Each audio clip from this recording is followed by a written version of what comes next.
Approval feels like oxygen when you're starved of it. You chase it without realizing it's killing you. You shape shift. You edit yourself, you speak softer, shrink smaller, smile more, agree quicker. Not because you want to, but because you think maybe this time they'll finally see you. And sometimes they do. But only the version of you that you had to bend to become. And you start confusing being seen with being liked. You think if they nod at you, they care about you. If they praise you, they respect you. But that's not truth. That's performance. And it's empty. You begin to notice it when the applause stops. When the attention fades, when you stop doing what pleases them. Suddenly, their kindness disappears. Their attention turns cold. Their smiles shrink. And you're left wondering what you did wrong. But the truth is you didn't do anything wrong. You just stopped being useful. And that's the difference. Some people don't care about who you are. They only care about what you give them: attention, obedience, validation. And the moment you stop feeding their ego, they withdraw their approval like it was a privilege you didn't earn. The trap is subtle. It starts in childhood. You learn that if you behave a certain way, you're rewarded. If you don't, you're rejected. So you carry that lesson into adulthood, thinking that approval equals connection. But it doesn't. Approval is conditional. Real connection isn't. And if someone only likes you when you're small, agreeable, or self-sacrificing, they don't love you. They like their version of control over you. You just learned how to earn your place in rooms that never even deserved your presence. And here's the part that hurts. You'll never be enough for someone who isn't enough for themselves. If they haven't healed their own wounds, they will use you to bandage them. They'll project, they'll compete, they'll criticize your confidence because it confronts their insecurity. They'll downplay your wins because it threatens their stagnation. And the more you try to prove yourself to them, the more power you give away. Because the person who's constantly evaluating you has no business being the authority on your worth. The more you rely on their validation, the more disconnected you become from your own voice. You second-guess your instincts. You ask for permission to speak. You rehearse conversations in your head to make sure you're likable. You don't ask, "Is this right for me?" You ask, "Will they approve of this?" And slowly, without realizing it, you become a prisoner to their opinion. You build a life out of other people's preferences and call it success. But deep down, you're exhausted. Because you're not living your life, you're performing it. You don't need another opinion. You need a standard. You need to decide what matters to you and live from that, not from the fear of being disliked. Because no matter how much you bend, someone will still find a reason to criticize you. You'll still be too loud, too quiet, too ambitious, too passive, too much or not enough.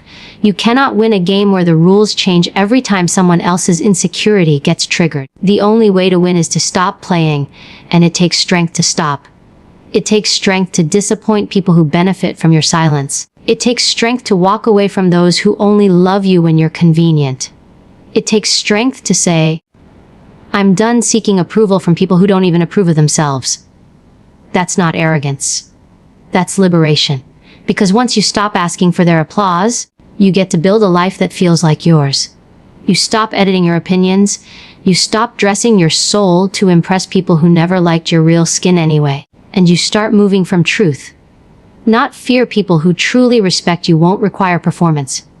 They won't demand perfection. They won't punish your growth. They'll celebrate it. They'll hold space for it. They won't be shaken when you rise. They'll be inspired. That's how you know you're in the right company. But the first person who needs to offer that respect is you. You set the tone. You teach people how to treat you by the way you stop begging to be liked. Because the moment you prioritize being respected over being accepted, everything changes. Approval is cheap if you have to buy it with self-abandonment. It's not real if it costs you your voice. And it's not love if it depends on who you pretend to be. There's a peace that comes with being disliked for being real. It stings at first, but it's freedom. Because once you realize their approval was never love, you stop mourning its loss. You stop chasing the performance. You stop needing everyone to understand. And you start building your life from the inside out. You can feel something and still be wrong about it. You can feel abandoned when someone sets a boundary. You can feel insulted when someone tells you the truth. You can feel rejected when someone chooses themselves. Feelings are real, but they are not always facts. They are responses, signals. messages from your nervous system. They're valid, but they're not gospel. And if you don't learn how to separate what you feel from what is actually happening, you will walk through life reacting to your pain instead of responding to reality. You grow up being taught to follow your heart, trust your gut, listen to your emotions.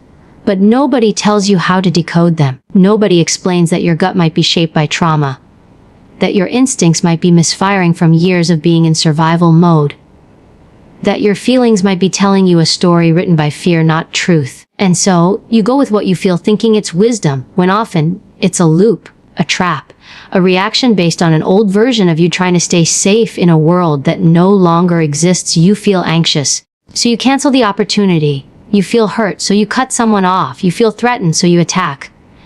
And afterward, you justify it by saying, "That's just how I felt," as if that's the end of the conversation. But the goal isn't just to honor your feelings.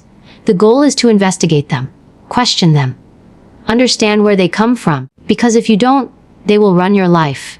They will control your choices, and they will keep you stuck in patterns that you think are truth but are really just old wounds in disguise. Not every fear means you're in danger. Not every trigger means someone wronged you. Not every discomfort is a sign to walk away. Sometimes the emotion is a mirror. It's showing you what you haven't healed. It's pointing to a place you need to sit with, not escape from. But if you've never learned how to process emotion, your default will be to run, to shut down, to lash out, and then you label it as intuition, or energy, or vibes, when in fact it's just your unhealed self screaming for attention in the middle of a moment that doesn't actually deserve that level of pain. There's nothing wrong with feeling deeply. There's power in it, but unregulated emotion will make you sabotage every opportunity, every relationship, every chance at peace. You'll interpret love as danger, honesty as attack, growth as betrayal, and you'll push people away while claiming they never really cared. That's what happens when you confuse emotion with evidence.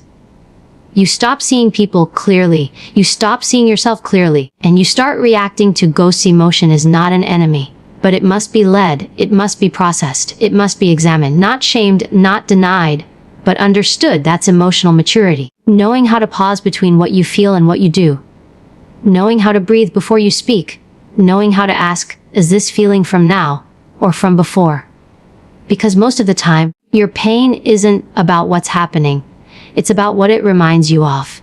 And if you never slow down enough to figure that out, you'll keep repeating the same emotional storylines with different people and different circumstances, thinking it's fate when it's really just familiarity. You owe it to yourself to challenge your emotional assumptions, to ask yourself hard questions. Why does this make me feel unsafe? What memory does this emotion belong to? Am I responding to this person, or am I projecting someone else onto them?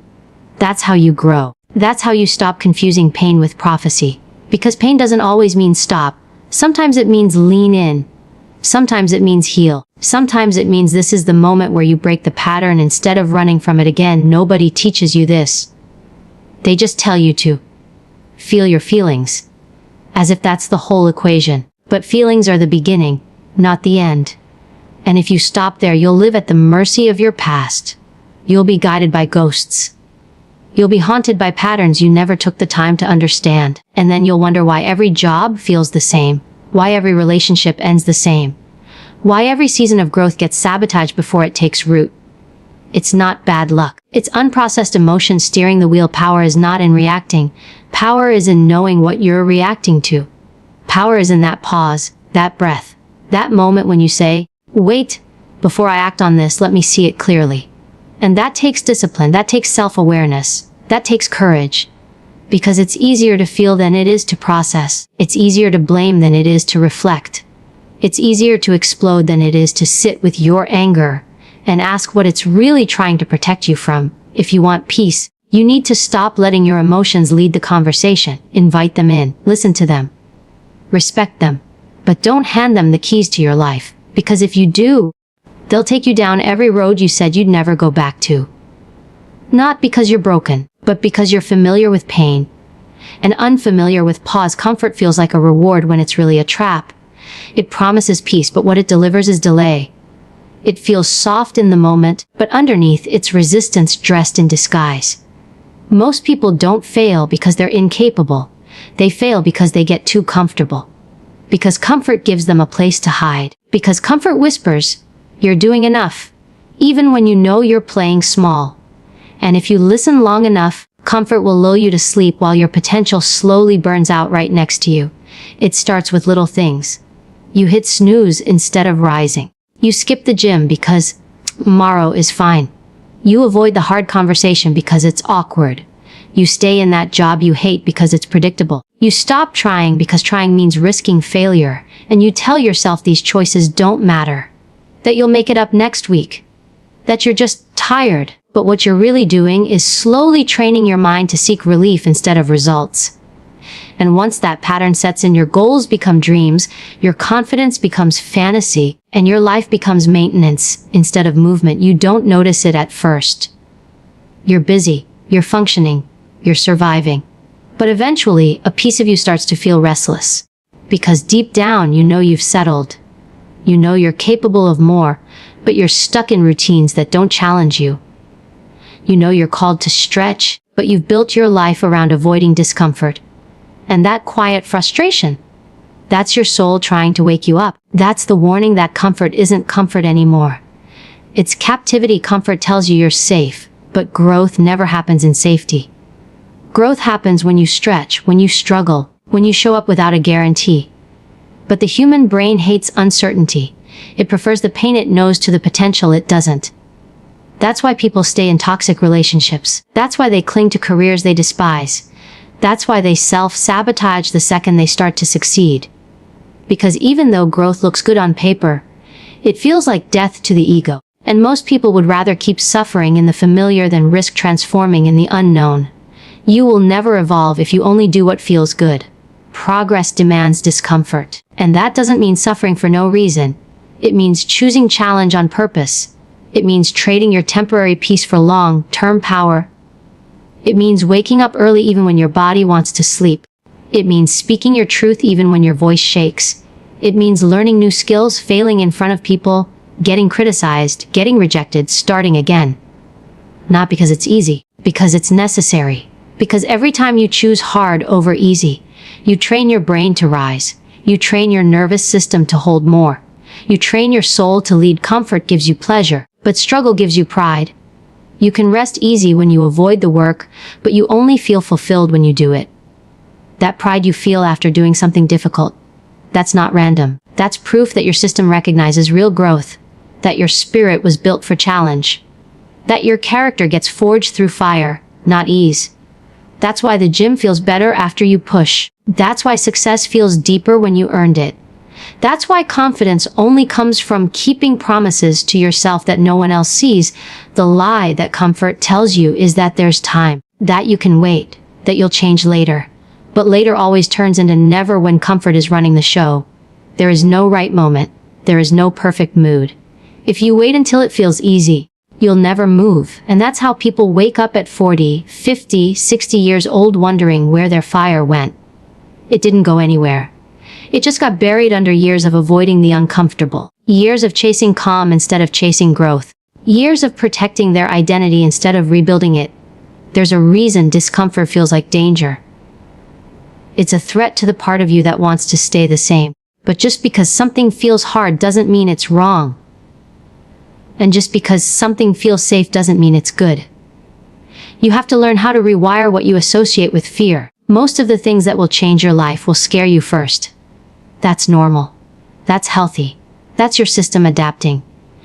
The key is not to eliminate fear. It's to act through it. To let it ride in the car, but never hand it the wheel. You will never outrun discomfort. You either face it now on your terms, or you face it later when regret comes knocking. One of them builds you. The other breaks you. So ask yourself, is the comfort you're clinging to actually serving you? Or is it slowly suffocating your purpose? You won't always feel ready, you won't always feel brave, but you don't have to. You just have to decide that your future matters more than your fear. You just have to move before you believe. Because belief comes after action, not before focused intensity and inner strength. We live in a world that teaches you to speak fast, react faster, and never sit still. But the people who have the most power are not the loudest. They're the ones who know when to say nothing. The ones who don't flinch when provoked. The ones who don't need to win every argument to prove their strength. Silence isn't weakness, it's strategy. It's awareness. It's the space between your instinct to react and your choice to respond. And the people who master that space don't get controlled by emotions. They control the outcome. Most people talk too much because they're uncomfortable with stillness. They think silence means losing. That if they're not defending themselves, they'll look weak. That if they're not explaining, they'll be misunderstood. So they ramble. They overshare. They react. They fall into emotional traps designed to pull them off balance. And every time they speak too soon, they hand their power away. Because silence doesn't just protect you. It reveals others. It makes people show their intentions. It gives them space to expose themselves. You learn more about someone by watching what they do when you say nothing than when you say everything. Silence lets people fill in the gaps. And how they fill those gaps tells you who they really are. Will they assume the worst? Will they project their insecurities onto you? Will they stay calm? Or will they unravel when they don't get a reaction? When you stop talking, you stop giving them a script. You stop feeding the dynamic. You stop allowing their chaos to dictate your peace. That's not passivity. That's intelligence. There's a reason the quietest person in the room is often the most dangerous. They're listening. They're studying. They're deciding. They're not driven by ego or emotion.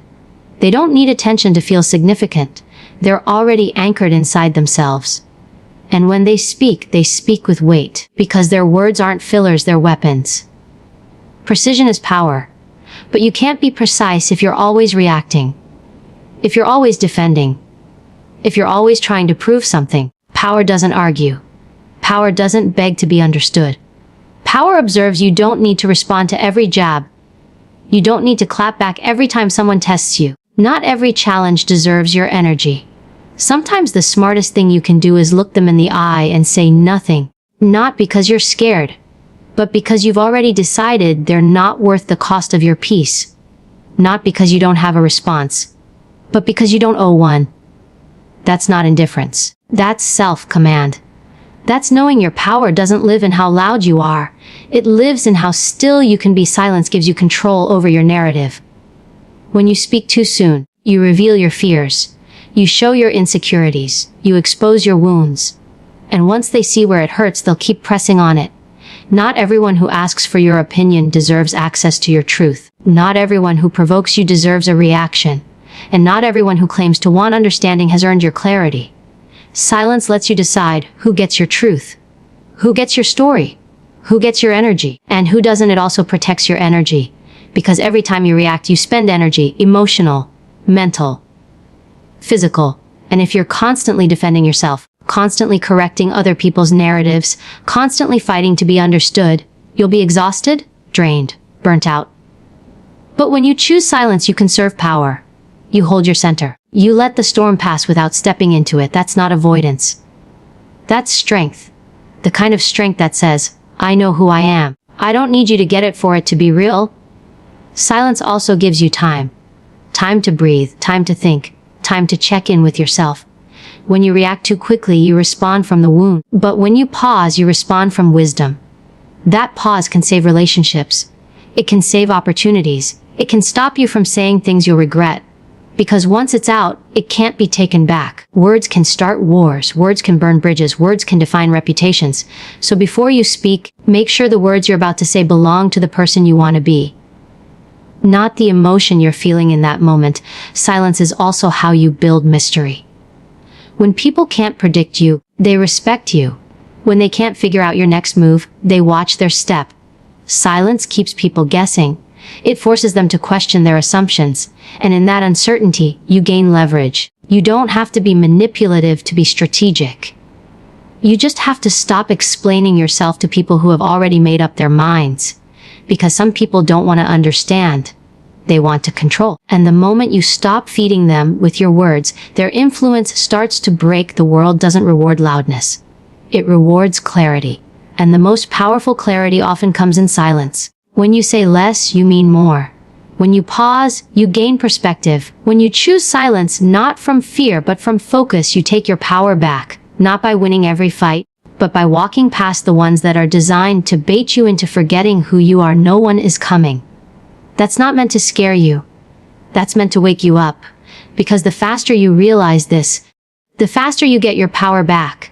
If you keep waiting for someone to see your pain, to rescue you from your past, to fix your life, you'll stay stuck in cycles that drain you. You'll keep telling stories about who hurt you, who left you, who didn't show up, while your own life sits untouched, collecting dust, waiting for you to step up and lead. The truth is, most people don't care as much as you think they do. Not because they're cruel, but because they're busy trying to save themselves. And even the ones who love you, they can only help you so much. They can offer advice, support, a shoulder, but no one can do the work for you. No one can heal what you won't face.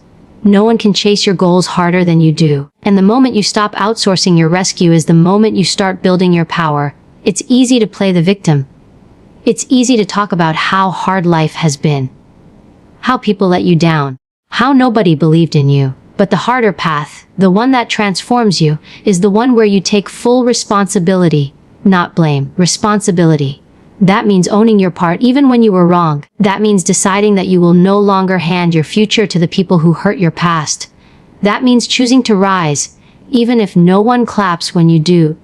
Some people wait their whole lives to be chosen, to be seen, to be supported. But while you wait, time keeps moving, and the world keeps turning, and your potential keeps burning up in the background while you rehearse the same stories about why you can't begin.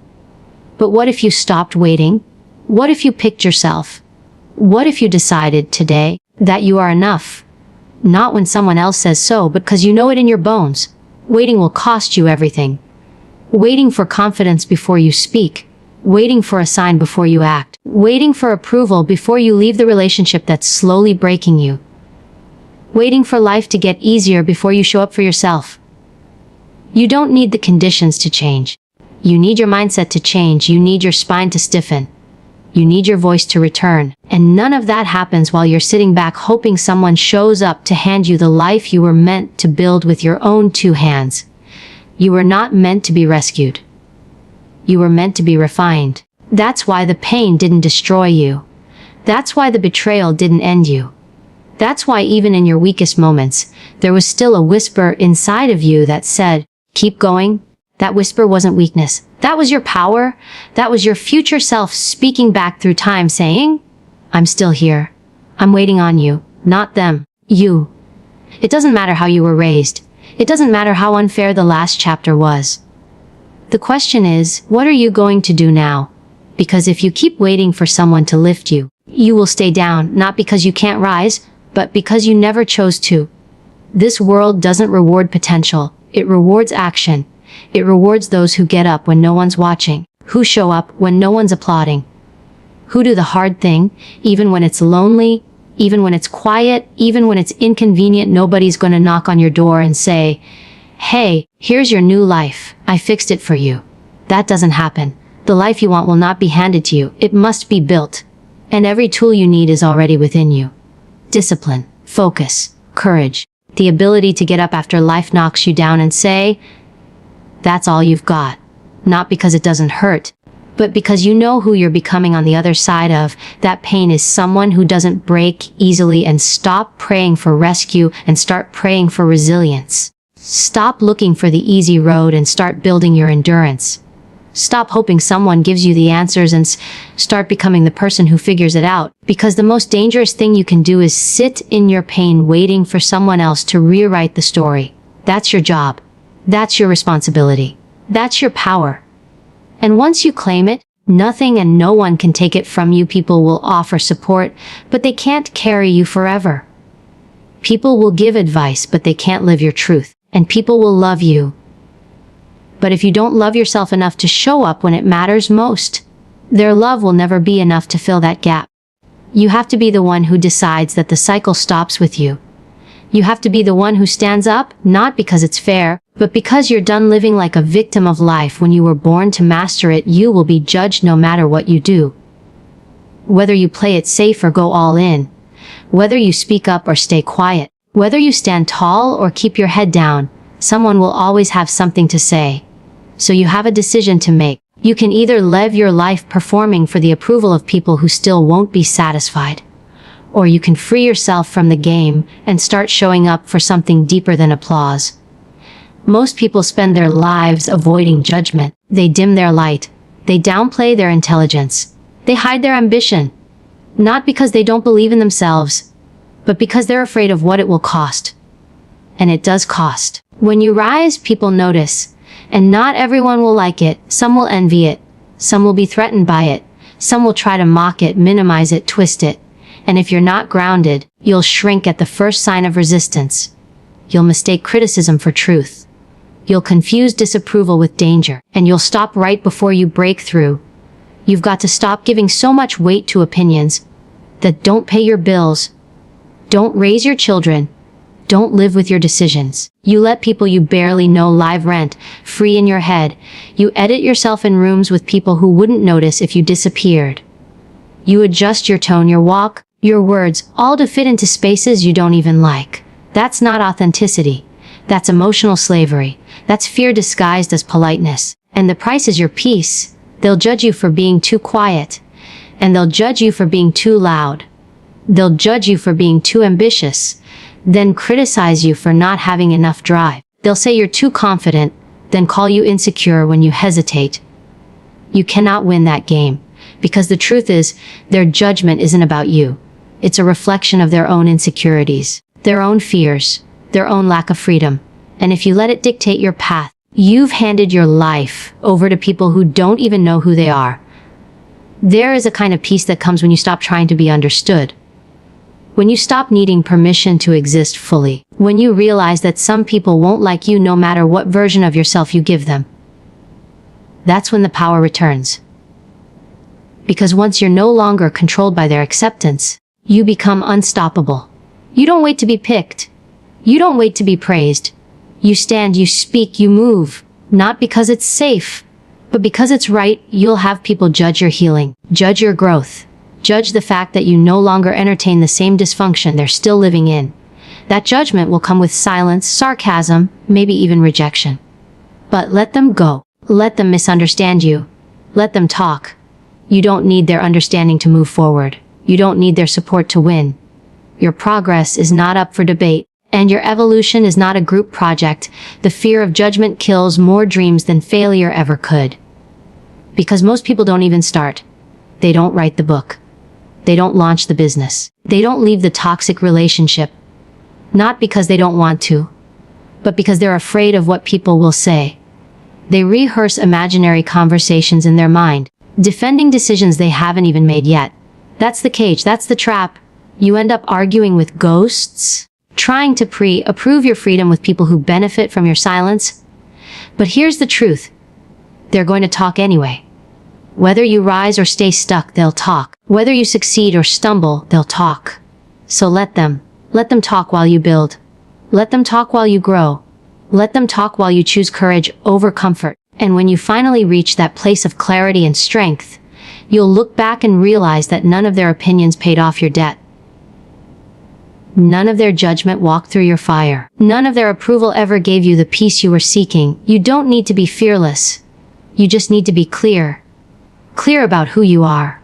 Clear about what you value. Clear about what you're no longer available for. Because when clarity shows up, doubt shuts down. When you are anchored in purpose, the noise becomes background. The critics become irrelevant. And the judgment becomes fuel, not fear. Your life doesn't need to make sense to anyone but you. Your choices don't need explanation. Your growth doesn't need permission. You didn't come this far to shrink for people who don't have the capacity to meet you where you are. So take the step. Speak the truth. Show up big. Even if they talk. Even if they stare. Even if they misunderstand. Because your peace was never meant to be built on their approval.